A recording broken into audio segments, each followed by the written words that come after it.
Hey there, today we're going to learn how to create a time series line in Stata. Now, in order to do that, you need data. You need a variable that represents time. Could be quarters, it could be days, it could be years. Then you need to tell Stata to format that time variable accordingly, and then you issue the command for time series line. It sounds complicated, but I promise you that it's not. However, I do want to create these data for you first, and I think we can learn something from that as well.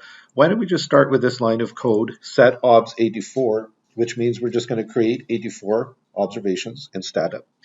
And using this command here, I'm going to create a variable called quarter. I'm going to start it in Q3 of 2001, and then it's going to run sequentially from there. And let me just show you what that gets.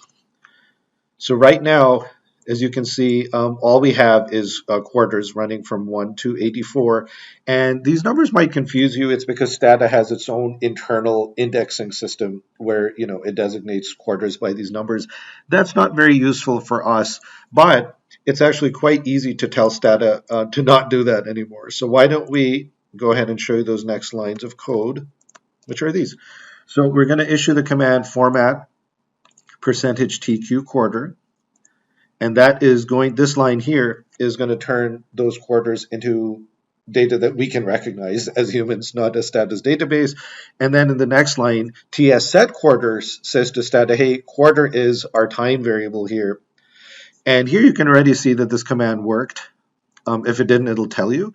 So we have quarters that run now from Q3 2001 to Q2 2022, and the change is 1 quarter at a time. If we go in and look at the edit window, we'll see, great, okay, this is readable by us. We know what it means. We're almost there now. I want to generate one more variable that we're going to track over time. And we're just going to say it's X. We'll just say, generate X. Runiform here just says it's going to be randomly selected and it's going to run between 1 and 100.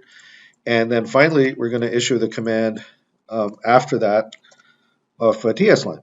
So while that's running, let's go in and show you what this looks like. So X is just a random number, just varies over time. The number isn't really important. What we want to see here is the graph, which resulted when we typed in TS line X. And this is a time series graph. So down here we can see the time variables, which are in terms of quarter, and X. And of course, this is a big random walk. That's what we expected. But if you follow the same coding logic, you can do that to create a time series line with any variable that varies over time.